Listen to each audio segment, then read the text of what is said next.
आज जो कुछ भी है वो कांग्रेस के वजह से है। ये आखिरी चुनाव है। मोदी अगर फिर से आए तो नए चुनाव होंगे, नहीं करने देगा। आप अगर चाहते हो तो डेमोक्रेसी बच सकती है। अगर आप नहीं चाहते हो, गुलाम रहना चाहते हो, तो फिर आपकी मर्जी। पहले लगा कि हमने सरकार चलाई और आज जो कुछ भी है वो कांग्रेस के वजह से है। शिक्षा, दवाखाने, स्टील फैक्ट्रीज, पूरे देश में कुछ ना कुछ अगर दिखता है वो कांग्रेस का दिखता है। उनके क्या दिखते हैं?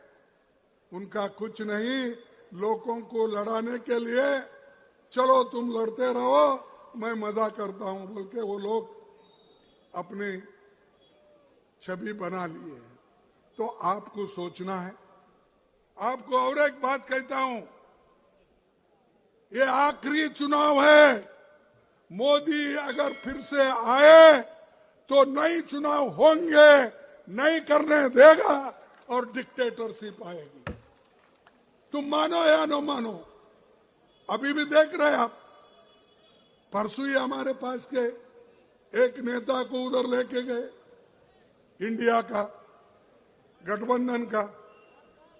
कौन है?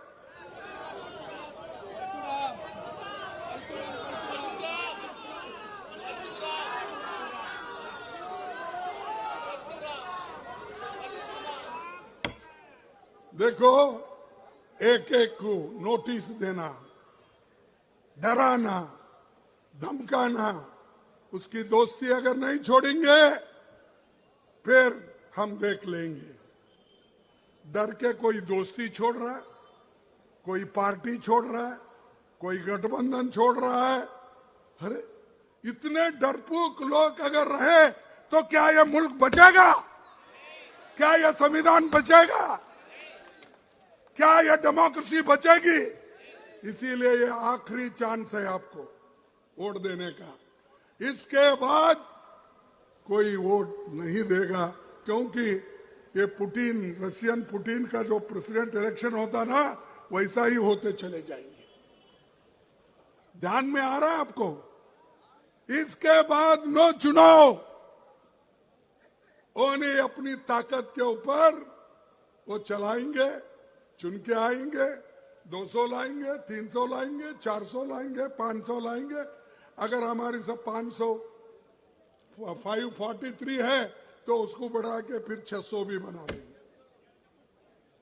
तो ये संविधान की रक्षा करना, डेमोक्रेसी की रक्षा करना, इलेक्शन बार बार होना, चुनाव होना, इसकी जिम्मेदारी आपके ऊपर है। आप अगर चाहते हो तो डेमोक्रेसी बच सकती है। अगर आप नहीं चाहते हो, गुलाम रहना चाहते हो, तो फिर आपकी मर्जी। क्योंकि पहले तो गुलामगिरी करके आए ब्रिटिश के जमाने में। और ये SC ST OBC वालों को भी मैं ये कहना चाहता हूं, अरे हमारा देश तो गुलाम था, लेकिन आप लोग गुलामों के गुलाम थे। क्योंकि जितने अमीर थे, अमीरों के पास इन्हों काम करते थे गुलाम। अमीर लोग ब्रिटिश के गुलाम थे, तो वो एक के गुलाम, और ये गरीब लोग गुलाम के गुलाम, उनके पास काम करते थे। इसलिए सोचो भाई, फिर से आप गुलाम बनना चाहते हो? फिर से आप शिक्षण से दूर रहना चाहते हो? फिर से आप जो आपको हक मिला है नौकरी का, वो जो छीन ले रहे, उसको आप मानते हो? देखो, देश में आज भी 30 लाख वैकेंसीज है, और 30 लाख वैकेंसीज मोदी भर रहे नहीं। रेलवे में है, पोस्ट ऑफिस में है,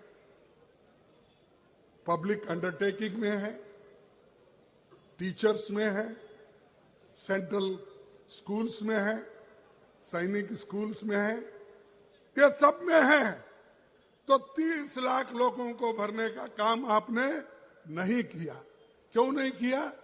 कि इसमें एससी, एसटी, ओबीसी ये लोगों को हिस्सा मिलेगा, वो लोग नौकरी आएंगे, वो लोग नौकरी के पक्के हो जाएंगे।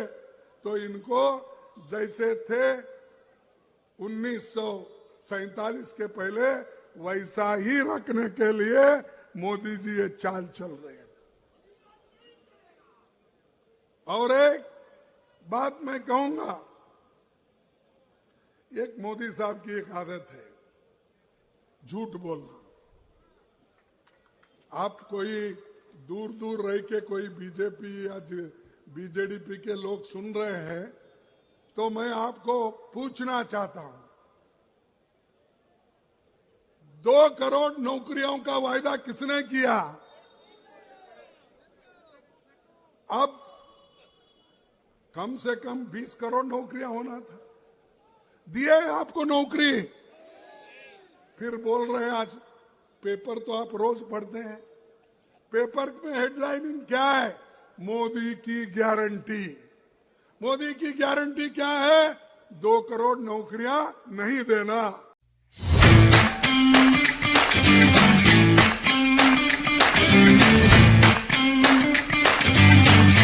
Easy MHD.